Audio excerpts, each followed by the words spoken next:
Okay, take two. We're going to see if the echo happens again. If the echo comes back, we're just going to cancel this whole idea. It's not working, but I'm still on the same Wi-Fi network. I think what had happened was I had accidentally started playing my own video in the background in the YouTube app, and then it just decided that it was going to echo forever and ever. But it took like 3 minutes for that to happen at the start, which is really, really odd. All right, well, there's no echo yet. Hi guys. All right. I think we're in better shape this time. Let me know if you can hear me and if you can see me okay, because I am on a public Wi-Fi network. Like I tried to explain in the last one, it's a really strong public Wi-Fi network, the strongest one I've ever found. And I just thought, I'm out here shopping around. I thought I would just jump in here and say hello and just kind of give it an open floor to some questions and kind of go over some updates, some stuff that I was trying to do today that I couldn't make work. One of those things, hey, it's good. All right, so we got good sound, we got good video. I'm just gonna prop my phone up here a little bit so that I don't have to hold it, so I can be hands-free. That's much better. Although it was a cooler shot before where you could see at the window. Oh, if I could prop it up like that, that'd be cool. I'm unprepared for stuff, but that would be cool if I could prop that up like that. Oh, pretty good. That's pretty good. I like that shot. Okay, where to start? RC stuff. So I just came from the, don't delete the last video, it made me laugh. I think I'm gonna rename it. I'm gonna rename it something because it's pretty crazy. But yeah, I'm almost afraid to leave that last video up because it might like blow out some speakers. Because I did listen to it back just before I did this follow-up video, and I was afraid of like breaking my phone speaker. But it was pretty funny. Anyway, I just came from the hobby shop, and on my drive here, I was testing out the Hero 8. I did some live clips, not live clips. I did some video recording in the car. I just tried some new settings, and I will be making a video probably later the weekend or early next week of that footage of just seeing what the quality was like out of the Hero 8 versus the 7 with the Hyper Smooth 2.0. And the better front speaker or the better front microphone. That's one thing about the Hero 8 is that it now has a front microphone here, which in initial testing seems like it does get significantly better audio. But when you are running it in the car plugged in, look at how stupid of a design this is. You got to have the door off in order to keep it plugged in, and then the battery is exposed. So I was wondering if you hit a really big bump, will the battery come out and then the camera shut off? So we'll do a test of that later. I'll turn the camera on, we'll do a battery pull with it plugged in, and we'll see, whoa! And we'll see if, again, not prepared here. We'll do a battery pull, we'll see if the camera shuts off. All right, I'm gonna have to prop you up a little better, RC sick. We can still see you that way. Yeah, I don't know how. It's reflecting off of the windshield. Okay, RC stuff. I mostly came and got racing stuff. I will likely be showing this in the next video, but I'll show it here. So, traction compound. Picked up some SXT 3.0 traction compound. I really don't like that we have to use these type of chemicals to get good traction when racing, but you do. It makes a humongous difference. If you don't use traction compound, it's a big problem for trying to get traction. So SXT 3.0, but I got the red dot. Red dot is stronger, so it gives you more grip when you're racing. If you have a low grip carpet, then it's good to find the red dot because it does give you more traction. That's a little bit of a tip. A lot of places don't carry the red dot. It just seems like it's for cleaning. No, it's for softening the rubber.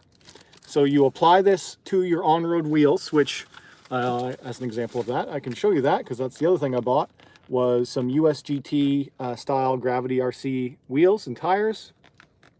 So these are a rubber or silicone, I guess. I don't know if they're real rubber. I don't know if there's any real rubber in these, but you put it on every race. Like 5 minutes before every race, you apply the traction compound on the tire. You let it soak in.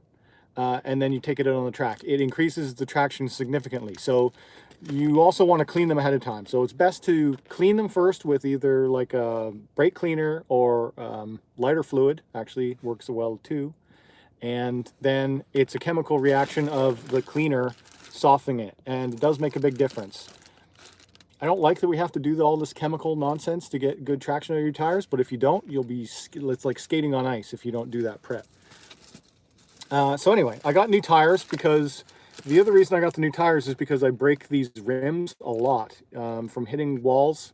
Don't hit walls if you're a racer. Try and avoid hitting walls. Anyway, you hit a wall and then I crack the rims. So I'm replacing wheels not so much because I've wore out the rubber, but because most of my USGT rims were broken. So yeah, got new USGT wheels and tires, some new traction compound because I was almost completely out of that. RC drags have prep and not prep races. Oh, that's cool. A no prep race. I kind of like that idea. Oh, I hit the wire that time.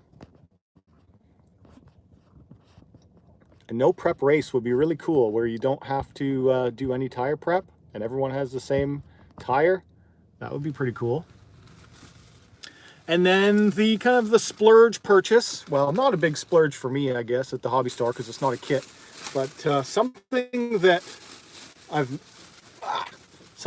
mentioned that I don't have and that I've really needed for a while. Again, this is another racing item. We have a new manager at our hobby shop. Shout out to Tyler Palmer from Great Hobbies. He's kind of a racer type guy, and so he started bringing in a lot more racer specific items, as well as we have new tracks opening up. So I got a setup station, Sky RC 1/10 scale on-road setup station. This allows you to check your caster, your camber, do a lot of stuff that you just are kind of guessing at otherwise. So this is kind of a budget model. I believe Hudy, Hudy, has the best setup station in the business, and it's around $300. I don't know if that's Canadian or not, but it's expensive for a Hudy setup station. This one's about half that price and does pretty much all the same stuff. So we'll see how that works. It's an alignment tool. Yeah, it's like doing full alignment on your RC car. I know this is hard to see, it's all shadowy and stuff, but yeah, if you search for RC setup station, they do make these for on-road and off-road, and this one comes in a nice kit. I mean, I'm not going to open it here because there's a bunch of fine little bits and I'll probably lose one of them in the car, but that's the RC stuff that I got. So that in relation to, I also got some new software to play with. It's called RC Crew Chief, and RC Crew Chief allows you to like fine tune all your car little settings for racing and then see if I lean my shocks in, or if I change my camber or my caster, if I change my my toe in, toe out, what does that do to the car? And it's very detailed software. I just got it installed last night and it's a little bit overwhelming on all the stuff that's in it, but it's something that long term I'll be playing with and then trying to show off a bit more in the future. I figure in combination with the setup software plus a setup station, should be a good little mix of stuff to dial in my cars better, because that's one thing I am particularly bad at is setups. I feel like I'm an above average driver, but I'm pretty terrible at the setups. So that's funny, I use my iPhone to align my RC cars. How do you mean align them? Like the level on your iPhone, or using the iPhone as like a wedge? What do you mean by using your iPhone? That's kind of funny. I mean, it's cool, but explain how. Is there an app? Or are you using the phone physically? What are you doing? So yeah, RC stuff. That's my racing update. So there's no race this weekend, but there's a race next weekend for on-road. Yes, as a level. So he's using the level to check, to make sure he's all set up properly. So there's an on-road race next weekend. That'll be the last one of 2019. And hopefully I can get that setup station kind of dialed in, because my USGT car, the Tamiya TA07, is particularly out of whack, it seems. So I think it's in combination of just having broken rims and likely things got bumped, and yeah, I don't know. There's a bunch of stuff going on with it. It's very loose in the rear end, very fishtaily. Love your videos. Thank you, Cal. That's great. I have been kind of all over the place lately with tech stuff, kind of a tech heavy December, as I do have a lot of tech stuff happening. I've kind of taken a swerve off of RC to work on a bunch of technology stuff, like getting computers going, and I bought a bunch of new stuff over Black Friday. I got some monitor testing that I'm doing, trying to decide what's a better value for a monitor, having a high hertz 16:9, like 144 hertz or higher refresh rate, or an ultra wide, like a 21:9 ultra wide. So I've got 3 monitors in right now, and trying to play around with those. So that's distracted me a bit from RC stuff, but I'm still doing RC stuff every week. And we'll try and get back to finishing a bunch of my projects. So on-road is kind of first, as there's a race next weekend. But we have the new off-road track that's opening, soft launching, next week. So next Wednesday, I believe, will be like the first soft launch race. It's called Electro Sport RC. If you're in the Ottawa area, check it out. It's going to be like a premier, what I call world-class track. They're putting a lot of time and effort into it, and it's going to bring in a bunch of new people, as well as they're going to have some pretty big events, like national events there. So they put a lot of time and effort into this place. So I got to get my off-road cars ready too. This is the first time ever that I'm going to be having on-road and off-road in the same season, and that's a little bit overwhelming. I don't know how well I'm going to be able to manage that, as usually I can only deal with one at a time, plus all the other nonsense that I do with tech and car stuff too. But it's all in good fun. This is all the hobbies that I do, and yeah, I just kind of, whatever I'm into, I try and make a video about that, and some of them do great and some of them do bad, but whatever. It's content. It's a good way to make content about stuff you like doing, is to just video what you're doing. So yeah, car stuff on road. I also have 2 new ready to run cars that you may or may not have seen. I guess I briefly showed that I do have a Limitless now, an ARMA Limitless. I have not done anything with it. It's still kind of in its roller state, just been opened up and looked at and fondled a little bit, but I haven't done anything really with it. And I got another new RC, probably the last one that I'll buy of 2019. I'll let you try and guess what it is. It's a ready to run, it's brushless, and it has a rear solid axle and a front independent suspension. So that should narrow it down a bit. It's not too many vehicles that are like that. And it's also 4-wheel drive. So that's a little hint there. Think about who makes that type of a thing. Something I don't already have. You might all be thinking UDR. Well, it's not a UDR. I already have that. Oh my God, I still don't know. Rock Ray. Not a Rock Ray, but very similar to that.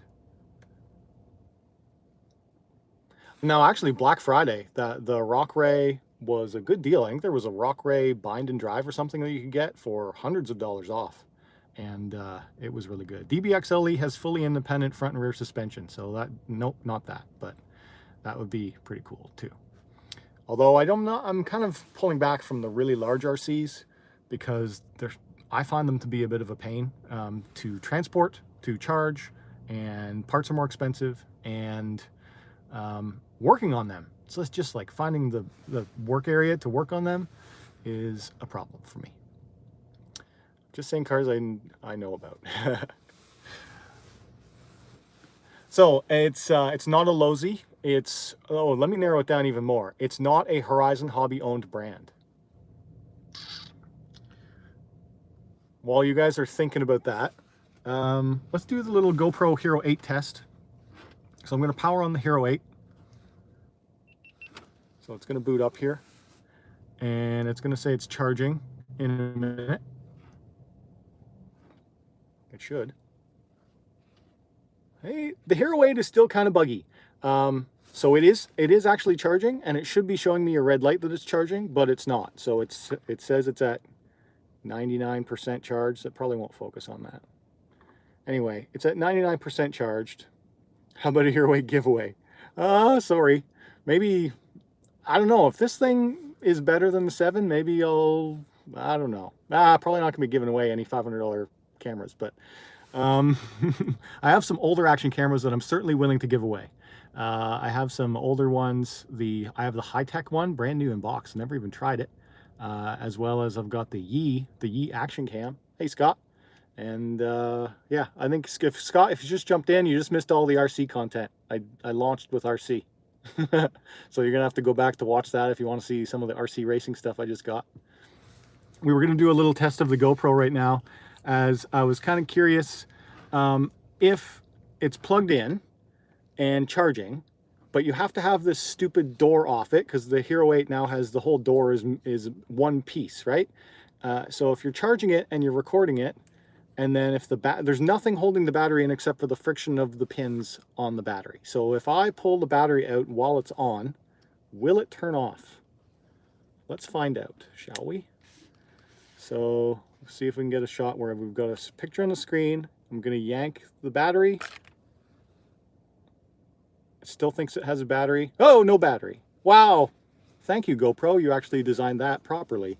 So you can run your GoPro Hero 8 with no battery, plugged in, constant. That's good to know, because I thought that this was a pretty crazy design, that that the battery could fall out while you're using it.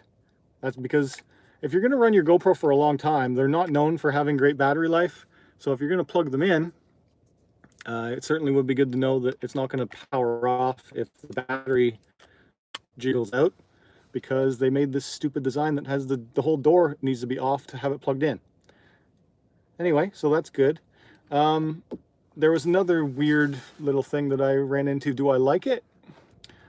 I do like the quality out of it, and I really like the software tweaks that they made. So yesterday, it is a reflection. I do like the software tweaks that they made. So yesterday's video was all about the software thing. So the Hero 8 now has presets where, oh, come on, click. The Hero 8 has all these presets. So you can set up like an indefinite amount of settings, and it saves them all, which is pretty cool. That's a cool looking little buggy. I'm losing the chat a little bit. I don't know what buggy you're talking about. Anyway, so really good software updates on the Hero 8. Quality slightly improved over the Hero 7. You can now do a little bit more with 4K than you could before, but overall, I think for RC stuff, or for most people that are going to be uploading to YouTube, a Hero 7 is perfectly adequate. All the stuff that you could do in 2.7K looks great, so I don't really see a big point to going up to 4K.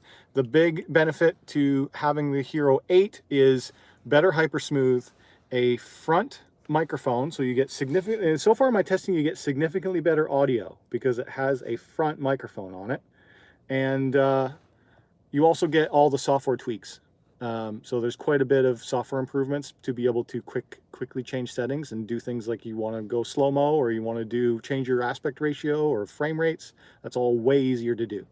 But for the price increase, I don't know if it's worth it. Does the mic sound still suck with the new mic? I don't think so. Listen to my last video, although there's not a whole lot of GoPro talking in it, but the very first clip that starts out is just raw audio, just talking into the mic. It does sound better, but I didn't think the Hero 7 sounded bad. If you are comparing microphone quality, the Osmo Action actually sounds significantly worse than the Hero 7 or the Hero 8. So that's a thing as well. I really do like the Osmo Action. That's by DJI. And there's now a microphone adapter for that camera that I'll be playing around with, and that's some content I'm going to do later as well. Scott, if you're still in here and you don't want to rewind, I got a setup station for on-road cars. And I got some USGT tires and wheels. And some traction compound. And some people were asking about what the traction compound is for. Is it for cleaning? Is it for what it's for? I do explain that at the start of the video. What TP motor power do I fit in a Typo 6S? No modify.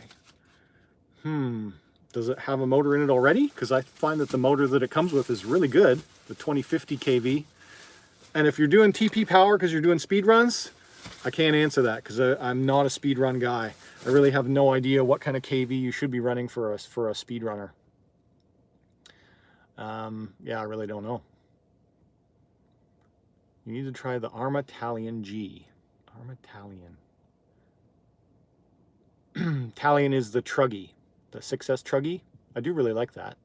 And I like the Talion as well because it is legal enough where you could race it. How high of a resolution can you get in 120 FPS? 2.7K. You can do 2.7K 120 FPS on the Hero 8.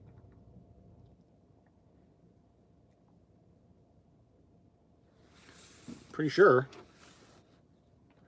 So, and actually there's a really cool thing for that too, where if you want to do quickly 120 frames a second, it's probably not going to focus on this. Oh, I'm afraid to touch my camera, but there's a little snail icon. If I click that, it immediately just changed it to slow-mo, 2.7K, 120 frames a second. I'm going to hide, see if it focuses on the camera.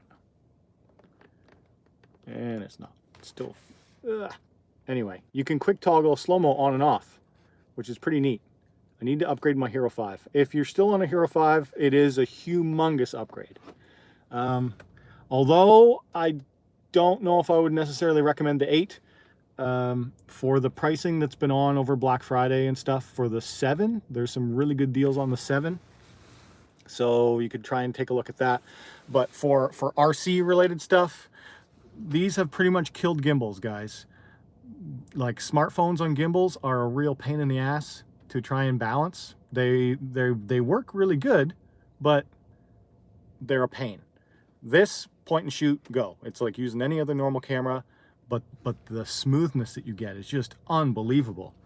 Hyper smooth 1.0 in the Hero 7 is particularly okay. There is a scenario where I can trip it up every time. An indoor scenario on my head, tracking the cars, it really messes it up. And I need to make a video about that, of showing the 7 versus the 8. So the next race I go to, I will be doing head cam with the 8. I have not tried that yet, and seeing if Hypersmooth still F's up, because it does on the 7 every time. Versus on the DJI Osmo Action, they're what they call rock steady. I can have it on my head shooting rock steady. The race comes out perfectly. No stuttering, no weird jitters and jumps at all. So DJI has done a really good job with like slow panning shots where it comes out great. Apparently the Hero 8, the latest firmware I just put on this, also introduces a new problem with slow panning shots, but I haven't tried it yet. I think he said 500 for the 8. Well, that's Canadian money. It's 500 Canadian, so 400 US, probably 350 on sale US. Versus the 7, I think you can get the 7 on sale for in the mid 200s or something. I don't know, $299 maybe for a 7 with a bundle and battery. They're expensive cameras, definitely. I resisted getting a GoPro for years. My first GoPro was the 7, and I really held back, and it was only I got it only after Hypersmooth came out, because I felt like that was really the only reason to get it, was for the stabilization. There is a quality jump, but they're also really gouging you on a pricing for what it is. For the build material, for how stable it is, for how long the battery lasts, for the build quality, all that stuff's kind of iffy, but it also does produce the best, by far, action camera images in the world. There's nothing else that compares to it out of an action camera. It is the best, full stop. So you got to deal with the price and the quality and the quirks if you want that absolutely best quality. So yeah, the other stuff is kind of Golf R related. Let me, I am in my car right now, and I am going to be driving it all winter. I'm not going to get like a winter beater, so I'm driving my Golf R in the winter time. And the last kind of modification I did to it was the paddles. Oh, let's see if I can get this in the shot here. These paddle shifters, they're metal, right? And I was wondering, is that going to be really cold in the winter? And surprisingly, they're not. They warm up pretty darn quick. And also, because of these cutouts that are here, the surface that you're touching so little of a surface when you're firing off a shift that you're barely having any skin contact on the actual paddle. So there's no there's no big heat transfer. So they're exceedingly comfortable. So if you own a Volkswagen that has paddle shifters from the last 5 or so years, highly recommend these. They're like 30 bucks from China. They're the same as the $300 racing line paddles. And yeah, driving gloves like an OG. The problem with driving gloves is that these damn new cars are all capacitive touch buttons and gloves don't work with it. So you got to buy special gloves that work with these buttons, or else they don't work. And then I will do a follow-up video before, well, I don't know about before, but maybe late January I'll do a follow-up video of 1 year with my Golf R and just go through of all the things like check engine light is only on because ignition's on, like car's not on, ignition's on. That's why. There's not an actual check engine light. I will be going through a 1 year update of the Golf R, just all the things I did, and kind of like, I don't know if I'll do a cost of ownership because that's different, but I did promise when I got this car that I would go through something of like how much my GTI cost me and then how much this cost me, and I never really did do that.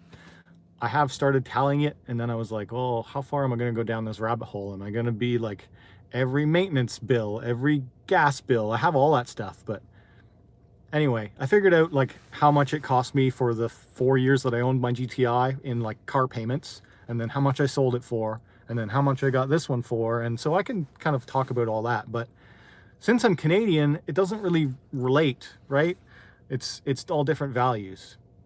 Like I can tell you right now that I got this Golf R for $43,000, which is a high price for a car, but not a high price for a car that has the performance of this car. And then when you do the direct conversion of 43,000 Canadian to US, I feel like I got a bargain on it because these Golf Rs cost mid 40,000s in the US, as far as I know. So sometimes there's some conversion things that happen where being a non-US citizen can benefit us. Not very often, but sometimes. Eric's Hobbies. Hey, I haven't seen your name before, but hi, welcome. If anyone's new here, hit that subscribe button, tap that like button as you're watching or before you go. I'd really appreciate it. It does help the channel out. Mine was 42K in the US. Yeah, that's what I'm saying. So I got mine for 43,000 Canadian. And Canadian money is usually around 75 cents on the dollar to US. So yeah, I feel like I did not too bad. Similar thing happened when I was pricing out the Kia Stinger. Canadians also got a bargain on Kia Stinger. 50K Canadian, 50K US. Same price, different currency. I don't know. Very odd. You get a better deal than I did. Yeah, that's what I was thinking. That's kind of what pushed me into it. I was like, man, am I going to spend that much on a little hatchback car? But it's a pretty awesome hatchback car. I have no regrets, by the way. I'll mention that in the other video too. But I have absolutely no regrets going from a GTI to an R, particularly the all-wheel drive. Jumping into an all-wheel drive car, especially where I live, it's all snowy, right? It's all snow covered outside. That's about the typical condition of our roads. Also, look at this car that's beside me here. I don't know, what is that? A Chevy Spark or something? I don't know.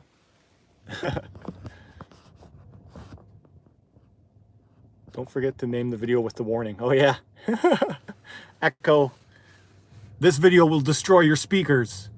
If you guys watched the first one. All right, so now it's kind of just, I did title this an AMA, and I've just been rambling about all the things I wanted to talk about. So yeah, AMA, which stands for Ask Me Anything, by the way. Still my discretion if I want to answer it, but go ahead. Are you going to come to USA and try some of, oh, then it disappeared. Are you going to come to USA and try some RC tracks out? There's a really good one called Big Dog. A lot of my racer friends in Ottawa are like bugging me to go to US races because there's quite a few of them that are in Detroit and this and that. Also because the guy who bugs me is younger and I think he just wants to ride. But it would be cool to travel more. I doubt that I'm going to do it.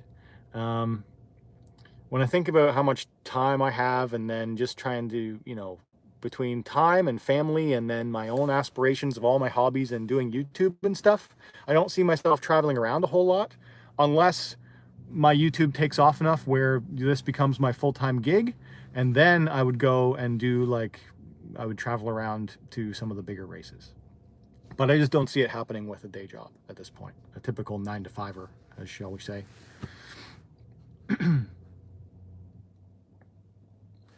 And the rest of the chat disappeared. So yes, I would like to go and try out a bunch of different tracks, but I doubt that I'll be doing a ton of traveling. Although maybe in 2020 I will. We'll see how it goes. But yeah, there are a couple of tracks in Detroit that are really good. And there's an event that a couple of people around here go to. It's called Motorama. You've probably heard of it. Apparently it's like full-size cars and RC cars and battle bots and a bunch of stuff. I don't know where it is, but, or Motor Week, Motorama, Motor Week, one of those two things it's called. One guy has been going there for like the past 7 years, and he really enjoys it. I think it's his like premier yearly thing. RC Sparks goes there. I don't think I've ever seen an RC Sparks video there, but I also don't watch every RC Sparks video, so I don't know. But I could search his channel and see if he's gone there before. I think it's also in Michigan. I'm not entirely sure.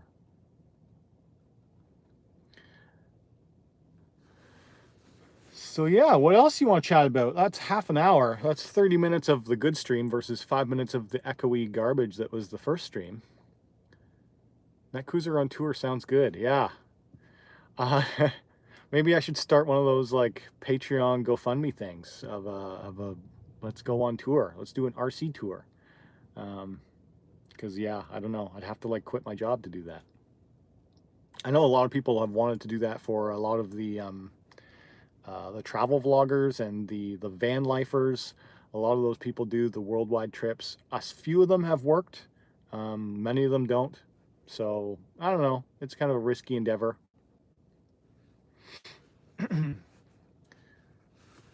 I do really like the van life stuff too. I don't really talk about that much, but I do have a Volkswagen van, and I certainly don't live in it, but I do enjoy having a little hippie camper bus that I can take places and do fun stuff with. So if it was more reliable, if it wasn't 80s air-cooled, oil-dripping, uncomfortable machine, I would probably want to take that on like long worldwide trips, or at least North American trips. So yeah, I don't know. We'll see. Someone asked me what my day job is. My day job is technical writer. So I write documentation manuals for networking equipment. So I work for various companies over the years and write their manuals for big networking switches, not the type that you would run in your home, not even like routers that you run in your home, but like the big ones that run in data centers and basically run the backbone of the internet. The big thing is the fabric networking. It's called SPBM, shortest path bridging MAC, is the big type of networking that I write about.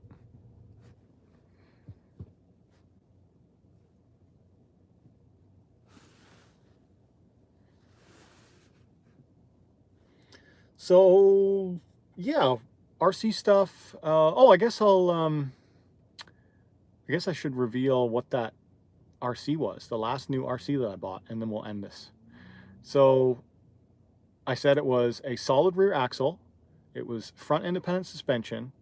It was brushless. It was 4-wheel drive, and it was not a Horizon Hobby owned company. So think about all that again. Throw some answers in the chat, and then I'll reveal it in like a minute or two.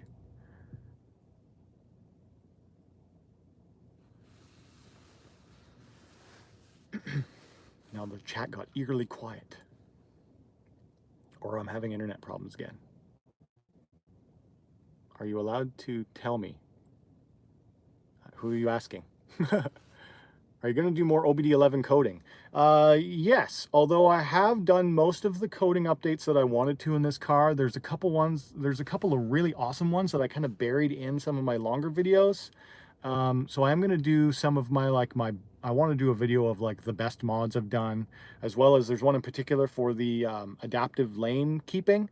So I have significantly upgraded the self-driving of this car by a coding change. Initially out of the box, when you get this car, it has kind of lane assist where it like bounces like a drunk driver between outside line and inside line. And then if you code it for adaptive lane keeping, then it just drives down the middle of the road like any other normal person, and it's way better. I don't know why they decided to not include that. Actually, I think it's more of a premium feature that they are trying to charge for. So yeah, and that's one thing as well. This is a Volkswagen Mark 7.5. In the Mark 8, they're going to have it to be like a cloud connected car where they're going to like charge you for those type of upgrades. I'm not so sure that the OBD11 style coding is going to happen long term, because if suddenly the next generation of Volkswagens is constantly connected to the cloud, then it's going to be monitoring the software all the time. And if I go in there and I tweak around with it and I like turn something on I didn't pay for, I think they're gonna try and lock that down, because this has been like a free-for-all of you can get at the software and you can do whatever you want since about 2006. So we've had from 2006 to 2019 of like Wild West of get into your software and futz around, and you can totally brick your car if you don't know what you're doing, but you can turn on stuff that you should typically have to pay for, which is pretty cool. Or that's not available in North America, which is extra cool. Okay, let me go back here a bit, and someone said it's a Banggood something. It's not a Banggood something. Later peeps them out. See RC Voodoo. Solid axle, trying to think what size scale. It is a 10th scale. How many people do you have at the RC club you go to? Online versus how many people show up per race? There's like 200 to 300 people, I think, like in the club online that follow it on the Facebook groups. But for the people that actually show up for the races, it's usually between 20 to 50. 50 is high. Like, I don't think we get 50 on like a big event, but my math is kind of off there. But I think on average, we probably get 20 to 30 registered drivers per event. That seems to be consistent in on-road. Off-road was a little bit less, but this new track should improve that significantly. Where's the rest here? I'd like my lane assist to work better. You certainly can do that if you own a Volkswagen with that tool, the OBD11. You can totally do that. And I will be making that video soon about just kind of clarifying, here's how you do it, where it's not buried in the back end of another video. So that's coming. I got a lot of these type of things in my head that I'm like, oh, I should do that. And then I forget, and then I don't. And then I get distracted. But eventually it all happens. It just takes me a long time. Sometimes I'll buy something and then I won't use it, or I won't touch it. I won't make any content on it for a long time, and then I'll get motivated and do it. I'm kind of odd like that. Again, the question about the TP motor Typhon 6S, I don't know. What TP motor I fit in Typhon 6S, no modify. What type? I mean, you just are looking for any 8 scale size motor. They have a can size. That's what like the 48 whatever number is. That's the can size. But for out of the box stock, a Typhon 6S comes with a 2050 kV motor, and for I don't know how long the can is, but you want to buy something that's probably between like 1800 kV and 2500 kV. Unless you're doing speed runs, then I don't know. I don't know what you should get for a speed run machine, but for like an everyday basher between 4S and 6S, probably like 1900 to 2500 kV. Where did my chat go? Oh, there we go. I'll be watching for that video. What Mac do I get to edit GoPro footage? Well, GoPro footage is particularly heavy to handle because if you do 2.7K 60 or higher, it's HEVC, high efficiency video codec. And then if you're recording in that format, you need to have a car that, you need to have a CPU that's like a 2018 or newer. So the new MacBook Air is a 2018 MacBook Air. It's a super low wattage processor. It's like a 7-watt CPU, but with all the efficiencies that they've baked into that CPU, it could probably do it. That's probably the cheapest Mac you can buy that would edit GoPro footage. I mean, I wouldn't try and give it 4K 60, but it should be able to handle 2.7K 60 or lower okay. And that would be a MacBook Air. But The MacBook Pro 16, if you've got the money, the new MacBook Pro 16 looks to be pretty good, but I don't know. An iMac seems to be a pretty good value in comparison if you're okay with being on a desktop. I will get there, Eric. I'll get there in a second. So money for value, iMac seems best. The problem with the iMacs is that they still put molasses slow hard drives in those, and you got to really upgrade them a lot to get an SSD. So Apple's screwing you there. You get a really slow drive. Anyway, I've got videos about this coming up too, where you can make your own Mac. I have it working at home. It's in progress. It's not quite stable enough where I want to show it off yet. I had a few quirks I was trying to work out, but I now have a full desktop PC running as a Mac. It's called Hackintosh. You can Google it. You can make them out of Intel or new AMD Ryzen machines. Hackintoshing. It's a thing, and it's great because then you can build your own PC and turn it into a Mac and get all the cool Mac software. Okay, the car that I got is a Red Cat Camo X4? Yeah, I think that's what it's called. Red Cat Camo X4.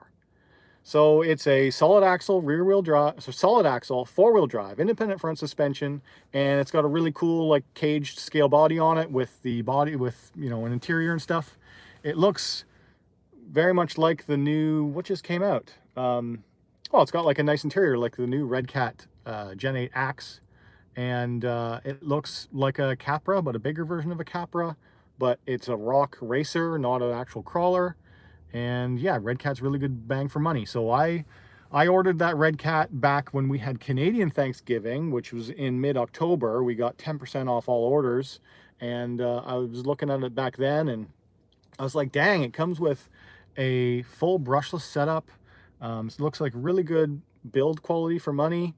So I pulled the trigger on it. It is at home, still sealed in box. I haven't even opened it yet. So I'm trying to decide when I want to do that.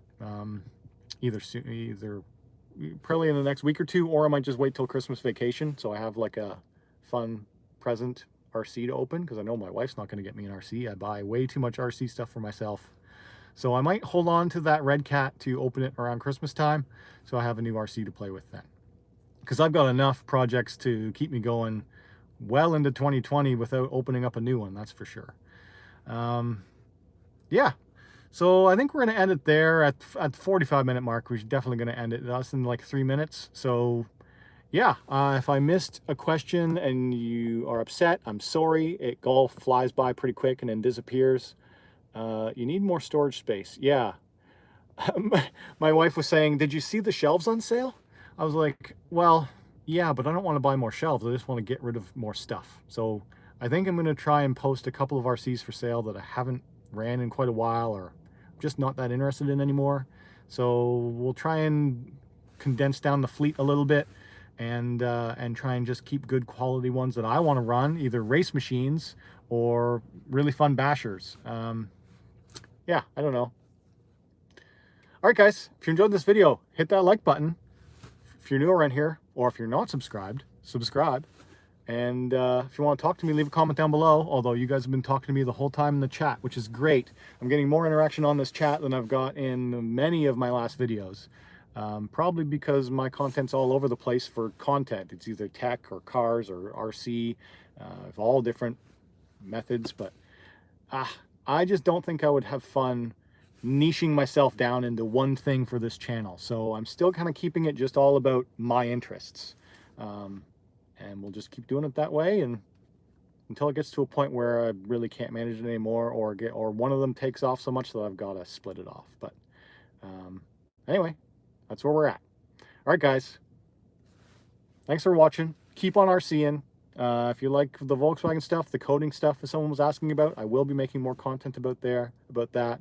RC content's always going to be on the channel, and tech stuff as things are going. So, all right, guys. Thanks for watching.